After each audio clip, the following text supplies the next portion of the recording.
Welcome to InterPartyConflict, the podcast where we answer your questions so you can have the best tabletop gaming experience possible. My name is Gabe. And I'm Jeff. And we are going to answer your questions. But first, Jeff. Yeah? How are you doing today? I'm glad you asked. I'm doing pretty good. How about you? I'm doing pretty good as well. Awesome. Just got over being a little sick. I might still be a little nasally. Oh, okay. But, hopefully it'll be okay. And hopefully the sound quality for this episode will be a little bit better than last time. Not that the last one was bad. No. But I'm a perfectionist, so. Right. We're trying to hone this in, get it nice and crisp sounding. Yeah. So, before we get into any questions, we are going to do a small segment that we like to call The Dragon's Hoard. Ooh.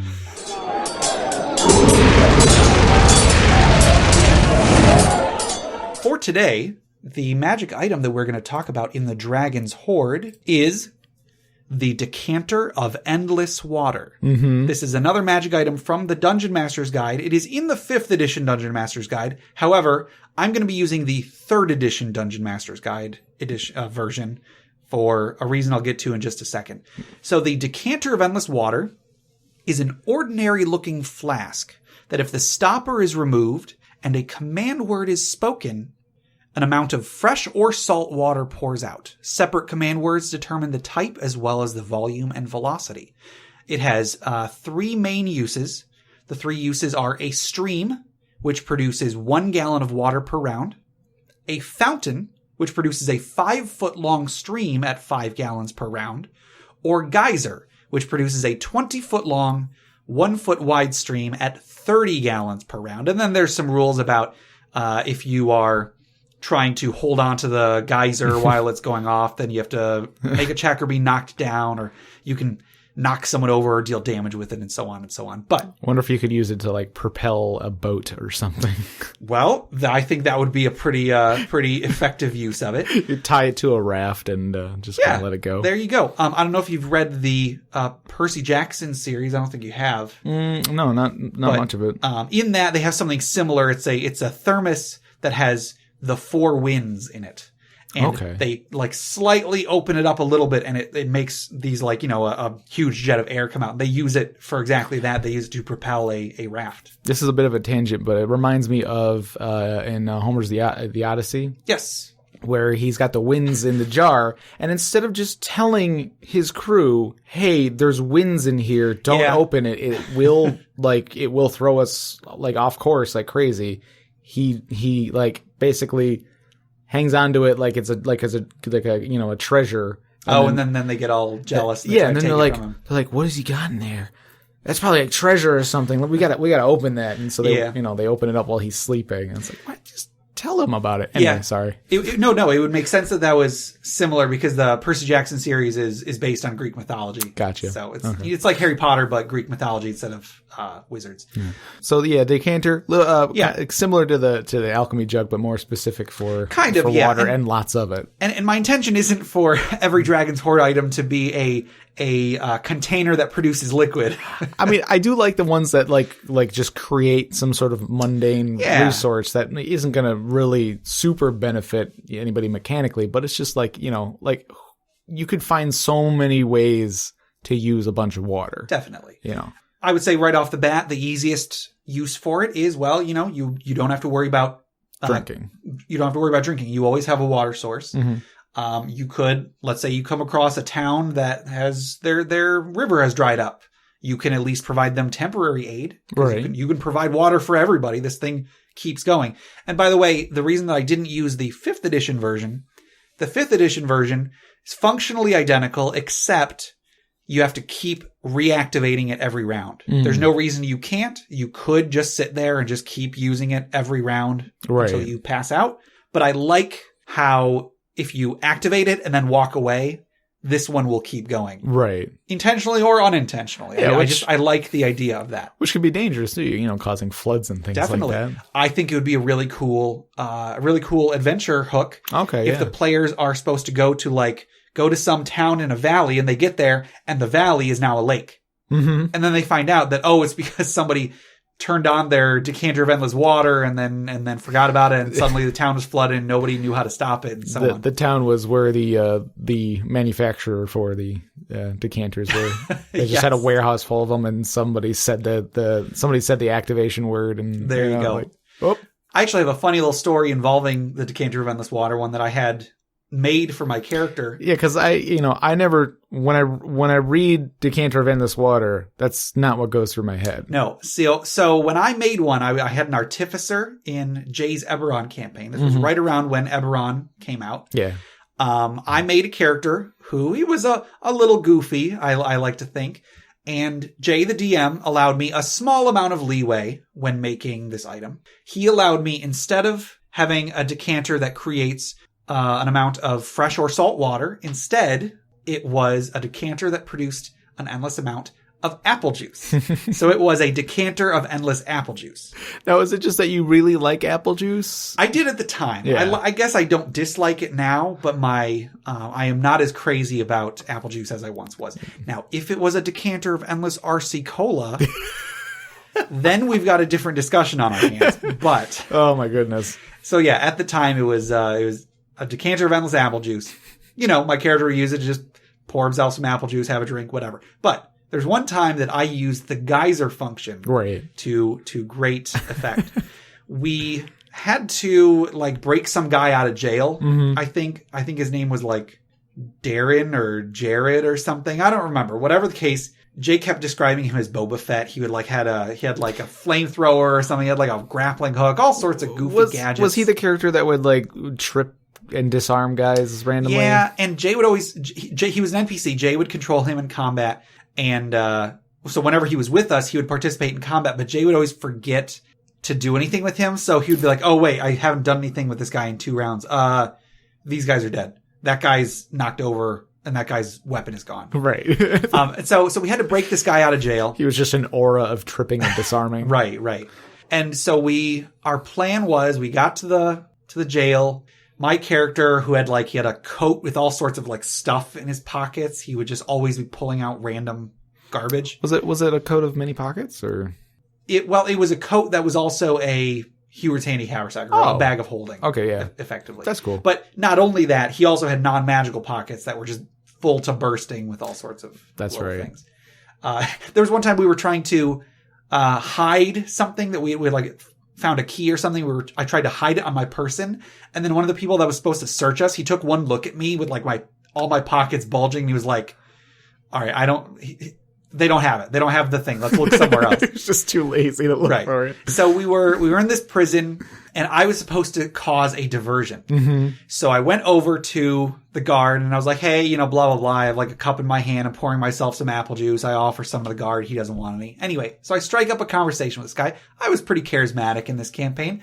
I'm talking to him, and let's say the command word was I don't know, cookie or something. So I'm talking to this guy, and oh yeah, so I was just thinking of, after we get out of here, we're talking to our buddy, I go home and, I'll make myself some cookies. And then as soon as I say that, the decanter of endless apple juice shoots off because I just said the geyser command word. It just flies around the room and hits a wall, apple juice spraying everywhere. People go to try to catch it. They get knocked over by the force of the blast. The decanter gets shot up into the ceiling, falls back down, hits somebody in the head. I'm like, oh my goodness. Okay. And then I slyly say the command word to deactivate it. And then, okay, I don't know what just happened.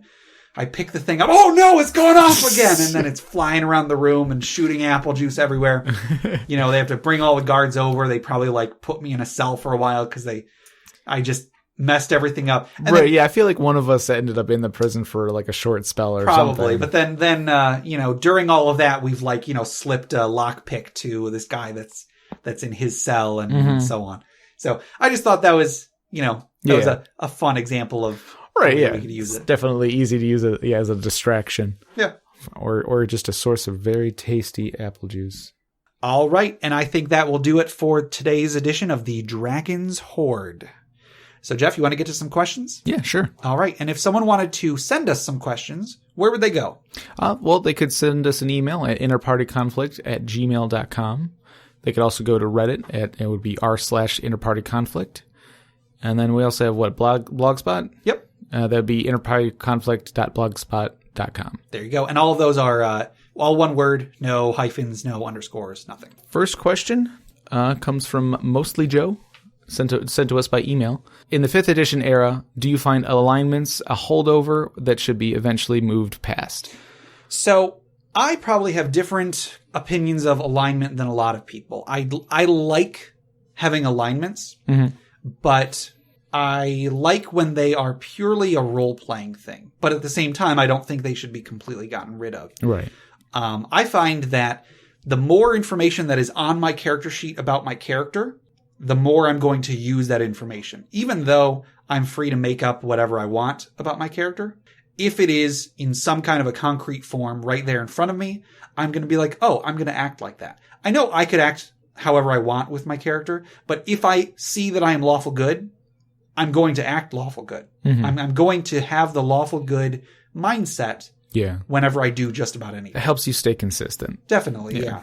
Unless you're, a chaotic character, then consistency is just, that's right. What not to do. Yeah, I really didn't like in 4th edition how they kind of trimmed down what alignments you could be. There was lawful good, good, unaligned, evil, and chaotic evil. Is lawful evil not a thing? Is chaotic good not a thing? And so I really didn't like it because I felt like they kind of half got rid of alignment, but they still left in alignment. I also think that one of the worst things you can do with alignment is use it to give restrictions to players. I think alignment restrictions on classes is the worst thing you can do. Yeah, I never liked the because I always liked the paladin class. Yeah, but just the restriction of lawful good to where if you do anything outside your alignment, you're at risk of losing basically all your abilities. Yeah, and so anything that is a role playing restriction shouldn't have game mechanic ramifications. I mean, I suppose maybe some people might like that they do, but I don't. Like maybe the DMs like it to keep their players in line or something. I suppose. But it's just like if you want your character to be a certain alignment, just make him that alignment. If you want the class to be geared towards a certain behavior, then make it behavior based and not alignment based. I love how 5th edition with paladins there isn't an alignment restriction. Instead, you just have to choose a code. And you stick to that code. Right, yeah, I like that better where, it's more, it's specific to the class, so you can work around it. And I think the coolest thing that you can do with a very moral character or even a very amoral character is find ways to make them act in ways you wouldn't expect, but still in keeping with their alignment or their code or whatever. I remember when I first started playing with the group that really helped me become a better player. I was talking to Chris. He was one of the players and also one of the DMs in the group. And I was asking him, what is the scariest monster, or the scariest enemy that you could go up against? And I was like, or I was like, oh, would you be afraid to go up against like a beholder or like a dragon or something? And he said, the scariest enemy that you can face, the scariest villain is a paladin. Because if you are fighting a paladin, that either means that you're on the wrong side, quote unquote, or their side is so convinced that what they're doing is the right thing to do. Yeah. And so they are going to be willing to do things that you never would have expected because they believe they are on the side of good. Right. Yeah. That's pretty good. So much more powerful than just, anything else that you would find. So I don't think that alignment should ever be something that is like a hard and fast rule. I would never say your character wouldn't do that because of your alignment. I would always say your character is in alignment at odds with that. How do you rationalize what it is you're doing? So what you're doing it. Yeah. How do you justify it? So that's really what I think alignment should be. I know that I'm in the minority. Not everybody feels this way, but I feel that your actions don't dictate your alignment. The way that you justify your actions dictates your alignment. So, if I'm a lawful good person, I might be willing to break the law. I might be willing to steal from somebody or hurt somebody if I think that what I'm doing is right. The problem with this, though, is that it's hard for me to find a way for someone to ever be evil in that regard, because nobody thinks what they're doing is evil. There's no guy in real life that's like twirling his mustache and saying, I shall steal from all of the children at the orphanages and they'll be in peril. Yeah. Nobody is doing that. Yeah, it's either somebody who thinks they're doing something good or they have some sort of mental illness, which, Right. And so in real life, you encounter chaotic evil people all the time. That's just how it is. If there is an alignment that is chaotic evil, there are people in the world that are chaotic evil. I might even venture to say that like roughly 1/9 of the people in the world are chaotic evil. That doesn't mean that those people are walking around killing people. Because if you walk around killing people, you're not chaotic evil, you're chaotic stupid. That's another Chris quote. Or we would encounter like a wolf or something, and we'd be like, well, wait a minute, what alignment is it? Is it chaotic evil? Can I smite it? And Chris would say, no, it's chaotic hungry. Chaotic hungry, right. Forgot about that. What is it? It's like a lawful a-hole for lawful stupid. I think is what Chris would use to refer to paladins and such. So I guess my point is just that like alignment isn't something that really fits well into the rules. Anytime there's like, a spell that lets you detect evil, that's really problematic because, like I said, in real life, there's probably people all around you that are evil. That doesn't mean that they're criminals. That doesn't mean that they are guilty of anything. That doesn't mean that you should be able to have free reign to just attack them or anything. Right. So it is difficult, especially in editions of the game where they really make it seem like it's okay to hurt people that are evil just because they're evil. Well, I mean, you give a paladin the ability to smite evil, he's gonna kind of run away with it. I guess when they say all you have is a hammer, everything looks like a nail. When all you have is a paladin, everything looks like an evil mastermind. Right.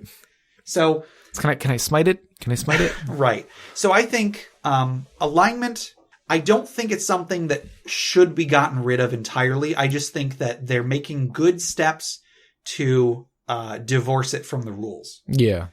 It's especially goofy when you look in the monster manual or something and it says like, all goblins are chaotic evil. It's like, why? It's like, how? They're intelligent beings. Why are all of them evil?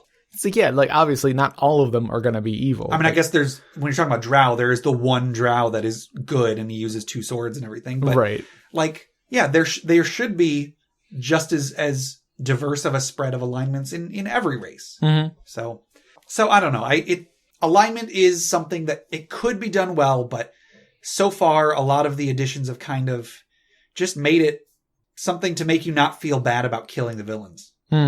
So I don't know. I think a lot of people probably will have a better game if they just get rid of alignment. I personally still like it. Yeah. But it's a good guideline. Yeah. But anything more than that, it starts to get a little goofy. Right. All right, on to the next one. Sure. This next question comes from Joseph Ard, sent to us on Reddit. Let's see. It's a question all about backstories. How to make a realistic backstory given starting level, how to come up with flaws, quirks, and then connections to other people and places. How to come up with story hooks and the like.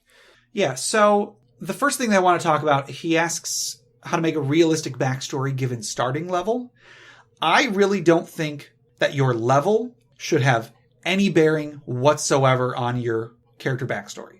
If you are first level and you want to say that your character was once a general in the army, go for it. Just if you're going to make any claims about what abilities your character had, anything that is coming close to affecting game mechanics, have some explanation as to why you can't do it anymore. Right. Like, so that is a seasoned veteran. He might be retired and therefore he hasn't gone out and battled in a while. So now he's kind of back. He's kind of gone down back to first level in a way. Right.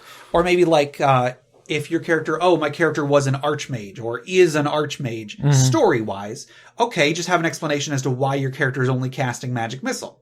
Maybe just say, my tower burned down and so on and so on.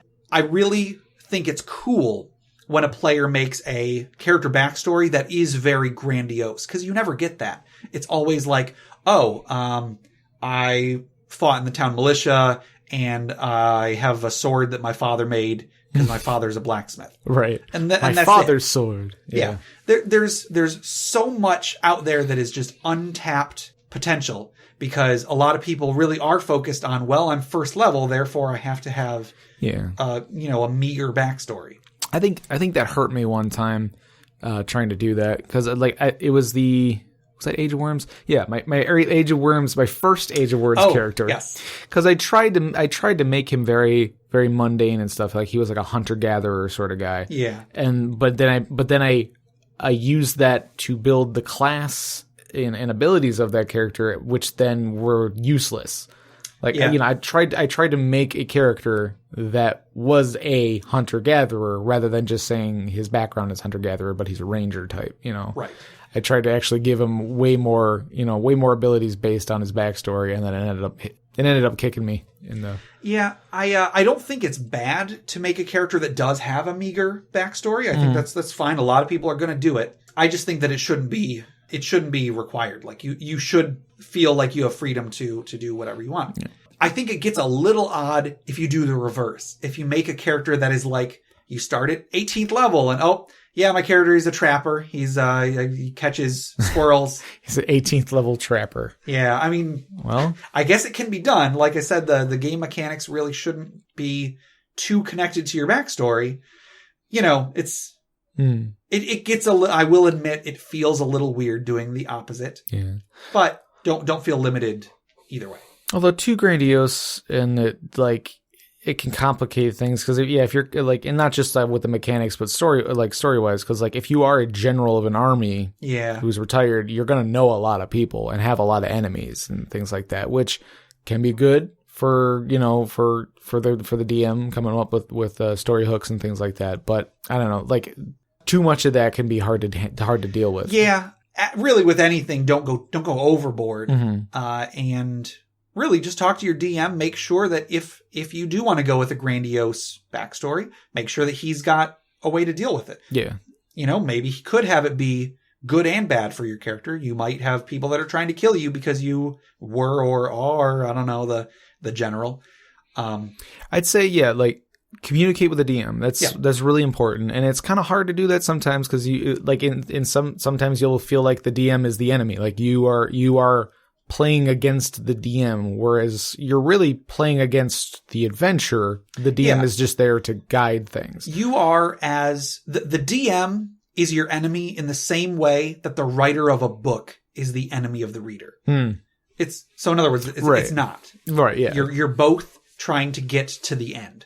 Yeah, because there'll be some things where you have a plan. There's something you want to do in a battle or a sticky situation, and you don't want to tell the DM because you want it to be a surprise and feel feel cool about it. But really, the way to get those things to work is to talk to the DM about it, because in most cases they're going to be like, all right, yeah, let's figure out a way to do that, but something that's not going to halt everything or just come out weird. Yeah, and you also don't want to hog the spotlight. True. If your backstory is 10 pages long and you insist that it come into play every NPC interaction, right, the other players who are playing the blacksmith's son who was in the militia, they're going to feel a little bit overshadowed. So just try not to hog the spotlight, but at the same time, work with your DM and come up with something cool. I just picture the guy with his father's sword, and this is my dad's sword. Yeah, he made it out of diamonds. It looks like iron, but he's just trying to really upplay it. My mother archmage cast a powerful illusion on it, so it looks and feels like iron. Yeah, but it's diamond, I swear. Yeah. The army general's like, whatever, man. Right. So that's how you should make a realistic backstory based on starting level, and that is disregard your starting level and just make whatever backstory you want. In reason with the DM. The next one, he asks about flaws. I am not 100% positive if he was talking about flaws in the 5th edition D&D sense, which do have a mechanic effect to them. But I would say when you give your character flaws, like story-based flaws, I think character flaws should be something that often come up within role-playing, but rarely come up in combat. So don't say, oh, my character is missing an arm, therefore he does half as much damage when he attacks in battle. Like, I think playing a character with one arm could be really, really cool. I think that'd be a cool role-playing restriction. Yeah. However, you should work with your DM and make sure that there's some way that you can still, some way that you won't be penalized too badly in combat for it. Actually, that makes me think, because, like, would he be able to wear 2 rings and 2 gloves and that sort of thing? That's a good question. I mean, I guess early on, like, you're not going to come across 2 magical rings. Yeah. Like, you know, by the time you get 2 magical rings, you might have found some other way. Like, you know, get a what is it? A mage? No, it's a hand of the mage. I think it was hand of the mage, or is it hand of glory, or? That's a good. No, it was hand of the mage because there was a helm of glory.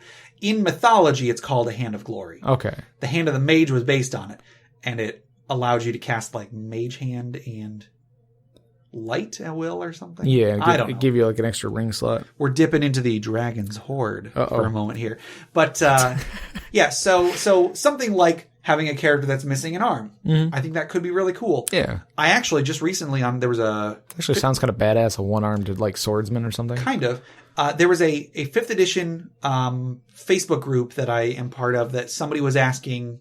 They had an idea for how to make a spellcaster that was missing one arm. But the way that he did it was he essentially spent a cantrip slot to be able to create an arm out of energy. Because in 5th edition, cantrips you can use at will. So basically he was saying that he's missing an arm. Mechanics-wise, he's still got an arm because he's able to make an arm out of magic. However, there's still a little bit of a cost to it because he still has to use up a cantrip slot. Yeah. It's already something he can do at will. You know, it's a cantrip. So it's not like he's giving himself anything that's really, really powerful.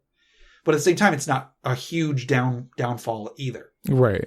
So I thought that was a neat way cool. to work with a flaw like that. Not only something physical like missing an arm, but you might have your character be deathly afraid of something. I think that, again, that should come up in role-playing as often as possible. But don't necessarily make it come up in combat if it's going to screw over the party. So, like, let's say you're afraid of spiders. Work with the DM so there's some explanation for if you get attacked by spiders. That doesn't mean that your character is going to screw over everybody else. Right. Maybe your character is able to periodically overcome his fear, but only when he's in combat. If it's a role-playing situation, spiders, he's out of there. If he finds out that the bad guy's lair is full of spiders, he's like, nope, we'll find a different way. We'll find a different place we can ambush him or whatever. Yeah, it won't be like a completely paralyzing, crippling fear, but more of a like if there's a choice of 2 roads and one of them is filled with spiders and the other one's filled with dragons, he's gonna go for the dragon one, even if it's more challenging. Yeah, but not necessarily like in combat. Oh, he's just gonna not fight, like, and just kind of screw everybody else over. Yeah. So flaws I think are so great. Anytime you want to give your character a flaw, you should do it. But again, make sure that it's something that comes up in role playing and less in combat, because role playing rarely results in character death. Sometimes it does. Sometimes, but rarely. And death is not fun. And then, so next he was asking about quirks. Quirks are great as long as they don't become your character. As long as you're not, the guy who's always shouting, jumping Jehoshaphat. or the guy's always lying about his dad's sword. Right. Yeah. So as long as it's not something that becomes your character, go ahead and give your character quirks. Anything that can make you feel more comfortable with your character.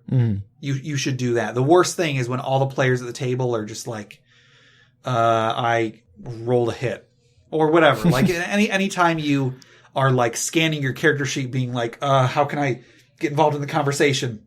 I make an Arcana check, but you're ordering dinner. I make an Arcana check. Was this chicken magical? Right. So like, yeah, anytime you can give your character some sort of a quirk, that's cool. If it leads to more role playing, that is. I had a character in a campaign a while back. This was the campaign where we got attacked by Ankegs. The character I played in that campaign, his name was Ichi. Ichi was a barbarian that was very heavily inspired by samurai. I was one of those people at the time. I apologize. It was like early 2000s. And I'll probably talk about this character a lot because I played this character for a long time, and it was during my formative D&D years. This character made a big impact on how I play D&D and like, you know, just the way that I think of characters and so on. So Yeah. like I'll probably reference this character a lot.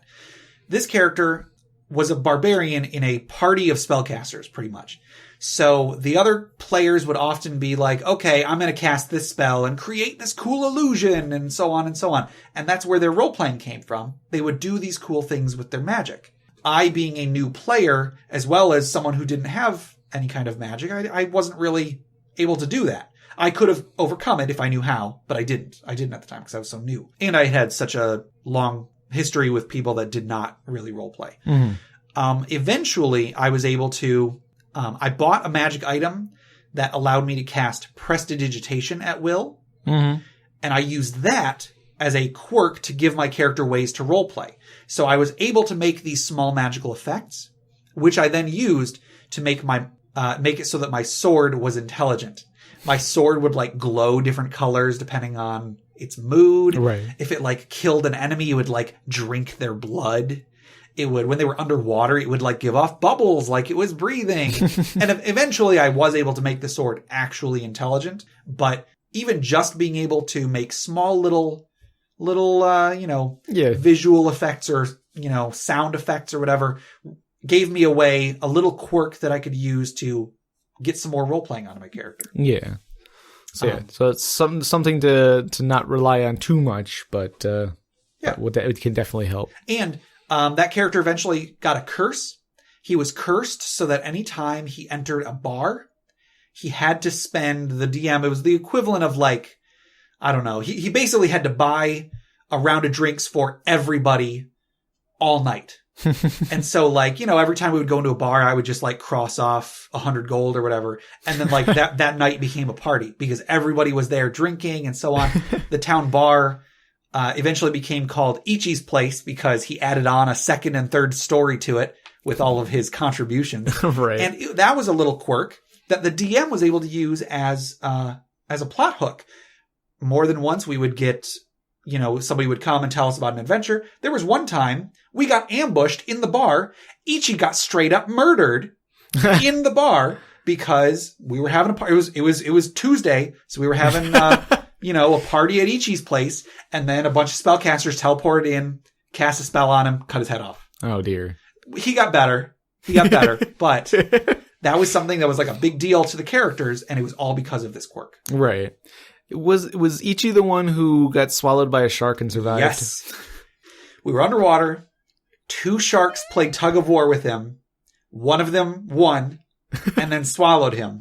Because of incredibly good rolls on my part and incredibly bad rolls on the DM's part, he was, after like 20 rounds or something, because he had a lot of hit points, he was eventually able to climb out of the shark's mouth. Oh my He goodness. was a bloody, melted mess when he got to shore from being inside the shark's stomach for however long he was. He had like single-digit hit points, but he was alive. And he came back the next day, buffed to the nines, and he killed that shark. He killed it so good. So, yes. Anyway, so the next thing that Joseph Ard was asking about was connections to other people and places. I think those are awesome. Whether it's something that was in the campaign that the character wanted to be a part of, or if it's something that the character just made up, that's cool too. So many people make their characters loners. They make their characters lone wolves that are orphans, that don't have anybody that they are connected to, so that the DM can't, kidnap a mother or take a child hostage or whatever. And like, that's what makes that was makes the ranger class so popular. I guess my parents are dead, so I get a +2 against orcs. Right. And so, it's so cool when people will say, oh no, my parents live in this next town over. Because number one, that gives the DM something he can do with that family. He can introduce the family, as NPCs. He could use that to the player's disadvantage. He could, take them hostage or whatever, but it's a connection. Not only is their family, but also the next town over. The DM can be like, oh, you have to go to the next town over. Hey, you can meet your family while you're there. And so any kind of connection that you can have is awesome. Yeah. Work these out with the DM, even as the campaign goes on. Like if later on you get to a new town the DM introduces, be like, oh, I have a cousin that lives in this town, or I'm from here, or whatever. Yeah, it gives the DM more tools to make the story more, enjoyable for everybody. Exactly. And so speaking of which, Joseph Ard was asking about plot hooks. I love when a player gives me plot hooks in their character backstory. Mm-hmm. And I love as a player giving the DM character plot hooks in my backstory. Mm-hmm. It's the best gift you can give a DM. It's so awesome. I once had a character, not for a very long time, as most campaigns tend to do, it ended prematurely, but I had a character who was a rogue that lived on the streets. And I, as a player, I love rats. Personally, I have several pet rats. I've had pet rats for years. I think they're awesome. So one time I had this rogue. I wanted him to have a pet rat, but at the same time, I knew that if I have a pet rat, that rat's going to get killed. You cannot take even a familiar into combat and not have it get killed in most editions of the game. So I thought, well, a way that I can have a pet rat and not have to constantly worry about him getting killed was I told the DM, I have this pet rat. This pet rat has died several times before. Every time it dies, it always shows up the next morning. Never any explanation. Sometimes my character doesn't even realize it. Just, there's that rat again. Oh, so if the rat ever gets killed in combat, he'll just show up again. And that gives the DM two things. Number one, it gives the DM an awesome plot hook.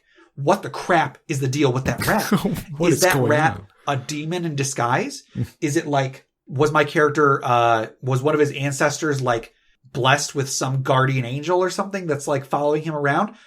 There's so many things the DM can do with that rat. Not only that, it allows the DM to not feel like a dick for involving that rat in combat. Right. I as a DM would hate it if a player had a familiar or a pet animal and they brought it into combat. I kind of dislike players having pet wolves and such for that reason. I shouldn't feel this way, but I do. I hate hurting a player's pet because if it dies, I'm going to feel like a jerk. I don't necessarily feel like I should feel like a jerk, but I will. Mm-hmm. Anyway, so that rat was such a big plot hook that the DM could use. He could do all sorts of things with that. Anything that you can give the DM as a plot hook can only add to the campaign. He'll either use it or not use it. If he doesn't, well, it didn't take away from the campaign. Right. If he uses it, that's something awesome, especially if it's something your character has had for the whole campaign. Right. Yeah, it could just be that there's just a giant swarm of rats that follows him around all the time and only one of them, shows up at a time. You go. In Fallout 3, wasn't there a perk you could take where dog meat would have puppies, and so if dog meat ever died, another dog meat would just show up the next time you rested or something? I don't remember that, but that sounds about right. I think that sounds about right for Fallout. Yeah, so there's so much you can do with the character backstory. Unless your DM feels strongly otherwise, go ahead and, go crazy with your backstory. Mm-hmm. Don't worry about your level. Go ahead and give your character some flaws, some quirks, connect them to other stuff. If there's one thing that you can definitely do to impact the campaign world, it's make your character. So make your character something cool. Yeah. And, I think with this, just what most important is just communicate with the DM. Yeah, absolutely. It's you'll be able to come up with some cool ideas that way. Okay. Our next question comes from Mirato X Sky. This is given to us on Paizo. Should I try to solve the martial versus magic balance problem with house rules, or try to integrate every character with different tasks so they don't feel useless? Now, this question kind of answers itself. But for anyone who is unfamiliar with what it's asking, most versions of the game, I would say every edition except 4th edition, has had a huge divide between spellcasting classes and non-spellcasting classes. Mm-hmm. If you had, in 3rd edition, for example, a fighter that was at 20th level, you had a ton of hit points, you had whole bunch of attacks, you could deal so much damage, you could take so much damage, there was so much you could do in combat, but the wizard could just teleport away. Mm-hmm. Or the wizard could cast Time Stop and then set up 12 fireballs to all go off at the same time.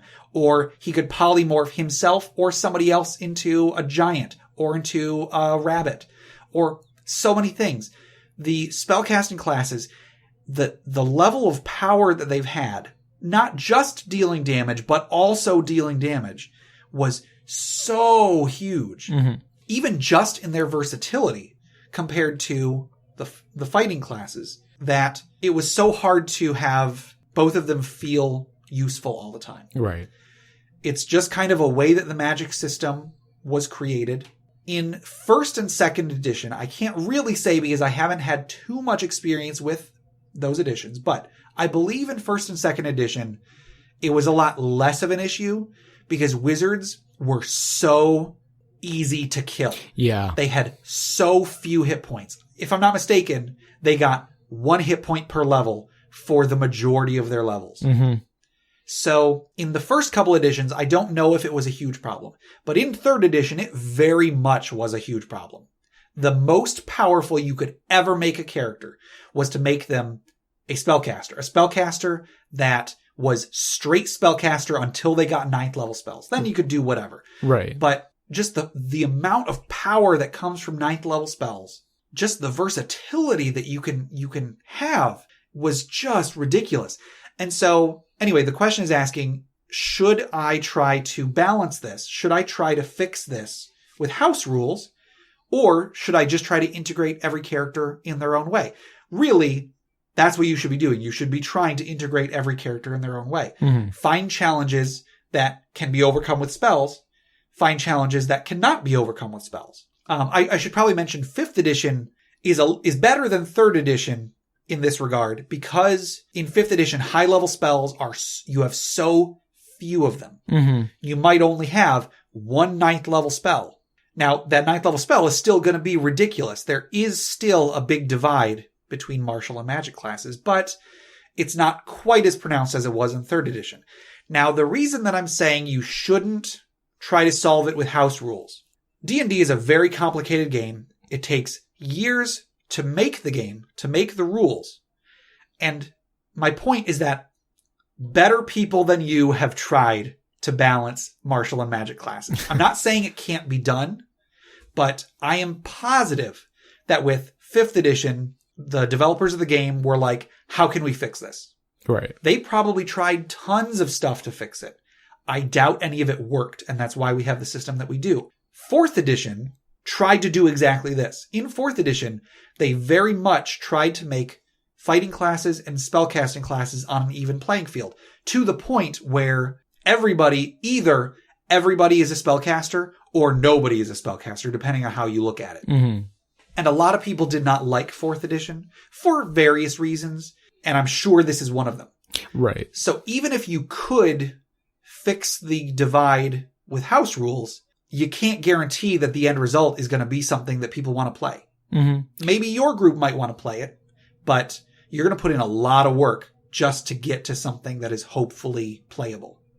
Yeah, to give like martial classes that amount of power and versatility, it's tricky. And then, hard to do. And the only other option is to kind of find somewhere in the middle for them to meet. But then you're dumbing down one side to bring up the other. And yeah, I would say like the best that is realistically going to happen is either nobody is going to want to play a spellcasting class, or nobody's going to want to play any of them because all of them are just some form of spellcaster. So yeah, it's probably possible. I mean, there has to be some way to make it work.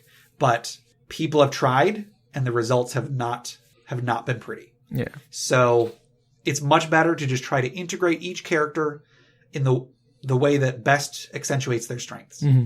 I mean, there's plenty of things like certain monsters that have spell resistance, but might be weaker to martial, to like physical attacks and stuff like that. Yeah, I've seen a lot of people deal with a similar issue, and that is when one player in the group.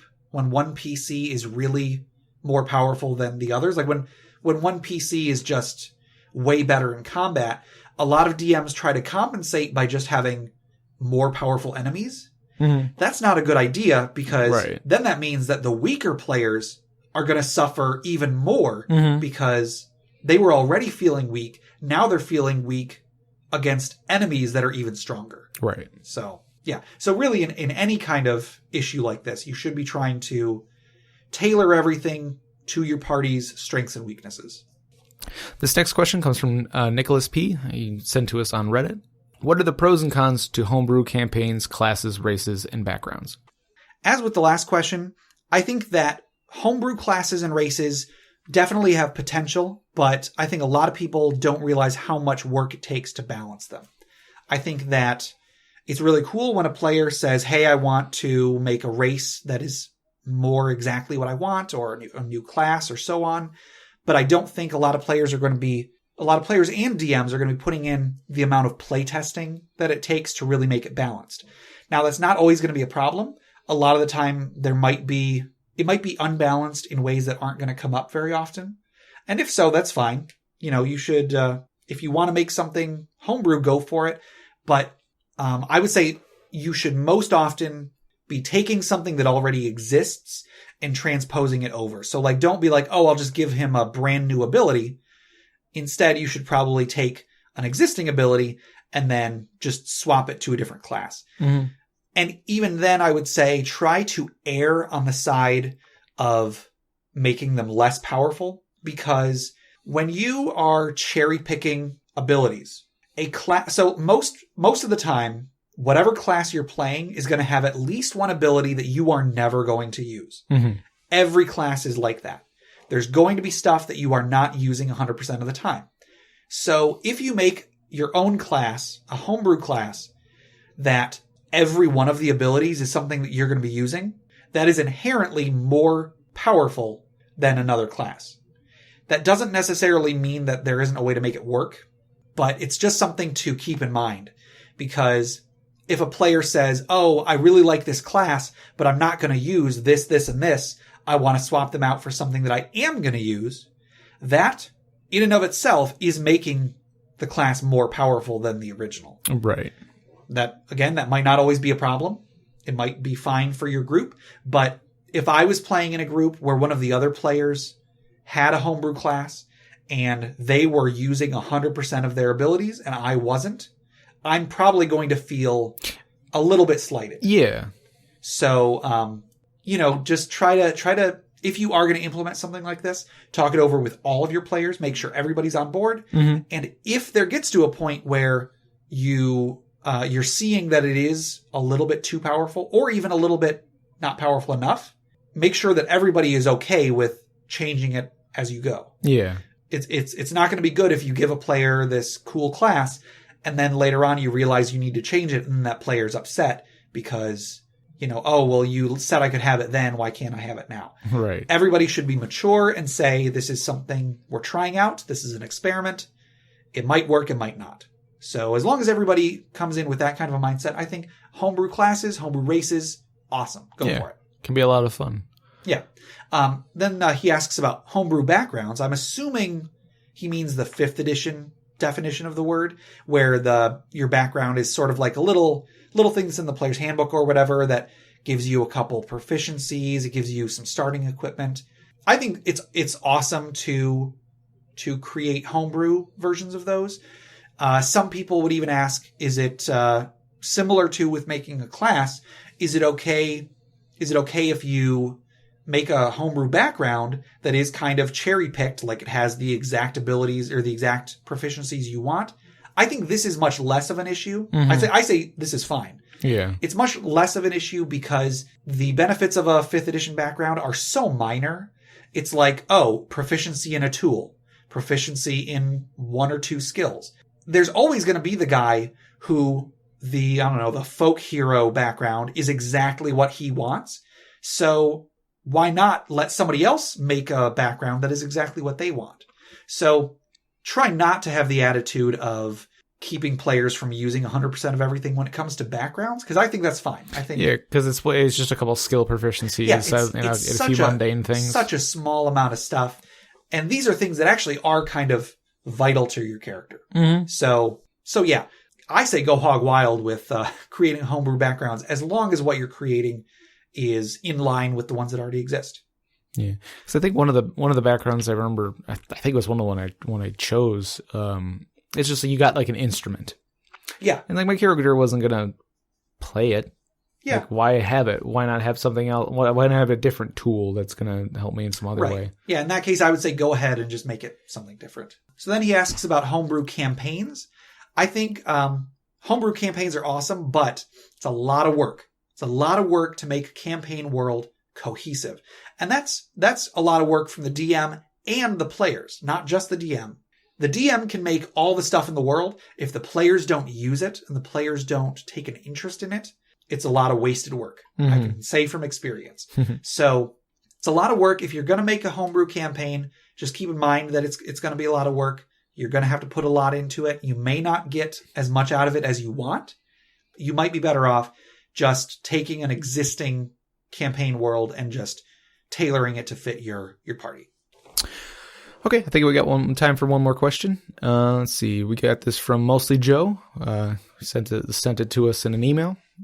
What is your preferred super system? Yeah, so he's talking about what is your preferred role-playing game that is superhero-based. Right. Now, I personally have only ever played Mutants and Masterminds. That is the only superhero system that I have actually played. That's the only one I've ever really heard of, honestly. Yeah, there are others. And if you play a game like GURPS is so... GURPS? Have you never heard of GURPS? I don't think so, no. It stands for Generic Universal Role-Playing System, unless I'm mistaken. GURPS. Okay. It's a role-playing... It sounds like a gastrointestinal disease. It does. That's a role-playing system that is like truly universal. You can do just about anything with it. Okay. There is a great podcast that I want to mention just briefly called The Film Reroll. They take classic and popular films and then remake them as an adventure module and play through it in GURPS. Okay. It is so much fun. Oh, you did? Yeah, you mentioned it. Wasn't there was a Wizard of Oz one? They did. Wizard of Oz. Wizard of Oz was like 3 or 4 episodes. It went way off the rails. It went off the rails immediately. But the guy who DMs most of them, he puts a lot of work into it so that he is always ready for it to go off the rails. They did Labyrinth. Have you seen the movie Labyrinth? You're talking with the David Bowie Labyrinth? Yeah. So at the beginning of the movie, the character, she can choose to go left or right. And like in the movie, the character goes right, I think. In the game, the player went left. Right. And the DM, he was ready for it. He had all sorts of stuff planned. They just did Jumanji. He made a version of Jumanji. He made something for every single space on the board. Right. He was prepared for anything. And then they got doubles like 3 times in a row and it ended in no time. Oh. Anyway, so Film Reroll is great and it's all because of GURPS. GURPS is a system that can be used for superheroes unless I'm mistaken because it's so generic. It's so universal. I don't mean generic in the bad sense. But this isn't about GURPS because I haven't gotten too much experience with GURPS. I've played Mutants and Masterminds. Mutants and Masterminds it's a good system, but it's not the system for me. I found that when playing Mutants and Masterminds, everything felt too generic. You had a bunch of points, and then you would buy your own abilities. You would buy your own powers. You would buy your own stats, and you were paying the same currency to get stats and skills and feats as you are for getting powers. The type of player I am, powers always interest me more than like a +1 to whatever. But not only that, because of how hard they tried to balance the game, everything ended up feeling the same. Every time you hit somebody, so you didn't have HP, if you hit somebody, they have to roll a damage save. And then the more times they fail, the more penalties they get and so on. But you end up, every single power is, okay, I shoot him with a fireball, roll a damage save. Okay, I pick up a car with telekinesis and throw it at him. Roll a damage save. Okay, I cause the nearest building to explode. Make a damage save. I summon a spirit that invades his mind. Make a will save and then a damage save. Everything ends up being mechanically the same. And I'm sure it would have been great for people who are more into role-playing. I enjoy role-playing, but it's not my forte. So for me, the mechanics is really where I draw a lot from. And the mechanics they all felt the same to me. It's really kind of a shame because I think it's a really cool system. Yeah, I do remember building a character in it and having fun with that for sure. I love making characters in Mutants and Masterminds. Yeah. I've come up with several really cool ideas for superheroes just from playing Mutants and Masterminds. Right, because who doesn't like coming up with superhero ideas? Yeah, absolutely. Used to draw those in my notebooks in school and stuff. Yeah, and so I think that Mutants and Masterminds specifically, there's a lot of freedom given to the players, but personally, the freedom just made everything feel generic. Yeah, I have trouble. I mean, I'm not the most creative person, so like having to be more creative to come up with something for my character to do, I don't know. I just end up not doing anything in those situations. Yeah. Whereas like when like in something like D&D where you have like a character sheet with a bunch of different stats and mechanics on it. Right. Each of which is something different that you can do. There's something I can come up with this. Like I can come up with something there, I can use that to my advantage. But if everything's mechanically the same, it's kind of hard to wrap my mind around it. Yeah. And I remember like we would play Mutants and Masterminds, and I was playing with my friend Nick. And he was the DM for this campaign. He didn't DM anything ever except for this. And so we would be playing and we would be in combat, and every round I would just be like, okay, I hit him. Roll damage save. I hit him, roll a damage save. And then Nick would tell me afterwards, he would be like, why don't you try to do more interesting things with your character? Like, somebody else like Chris at the table would be like, oh, my character sets off an explosion under this car so the car flips through the air and lands on him. Roll a damage save. And then I understand that's a lot more fun from, like a thematic standpoint. I think I understand that Mutants and Masterminds is awesome if you want to be really cinematic. And I acknowledge that I was kind of being a wet blanket, but it's hard for me to feel like it's worth it coming up with a cool way to attack when it's all going to boil down to the same thing. Yeah. I've come a long way since then. I feel like nowadays I would do more creative stuff, but mechanically it's hard to get into that mindset. Yeah, I feel like if we did like a one-off of Mutants and Masterminds sort of thing, we'd like one day to dedicate to just kind of going crazy with that sort of stuff. That'd be fun. Yeah. But I feel like building an entire character around there can get kind of exhausting because, like, you get tapped out creatively pretty quick. Yeah, and like because it's points based and not like you gain a level, you get all these benefits. If I have to choose what benefits I'm getting, I'm not going to take ones that don't feel exciting to me. I'm not going to be like, oh, I'll put a +1 in my stats. I'll give myself a +1 to jump checks or something, because it's so much cooler if I could give myself even a weak superpower. Yeah. A weak superpower is always going to seem cooler to me than even a very useful +1. Right. So, yeah, I acknowledge that those are issues with my own sensibilities. So that's not that Mutants and Masterminds is bad. Just personally, it was not what I was looking for in a game. Cool. So that's going to do it for today. To submit items and questions, email us at interpartyconflict@gmail.com. For show notes and important links, or to download the episode, go to interpartyconflict.blogspot.com. You can find our Facebook page, which is facebook.com/interpartyconflict, or our dedicated subreddit at reddit.com/r/interpartyconflict. We are on Twitter at InPartyConflict. We're also on iTunes and Stitcher. Please rate, review, and subscribe. We really appreciate it. And for anybody who was wondering, the intro and outro music is Inspiration by Boxcat Games from Nameless the Hacker's RPG. Yeah, I was going to ask about the music because I'm starting to really enjoy it every time I hear it now. Yeah, I really, really like it. I'm very happy with this. It's the outro is, I think, my favorite, which is probably playing right now. Shoot. It's fine. Don't worry about it. Yeah, just edit this whole thing out. I don't have to say anything. I'll see what I can do. Maybe I'll leave it. All right. So thank you for joining us on Interparty Conflict. My name is Gabe. And I'm Jeff. And let's play some D&D. All right, cool. Bye.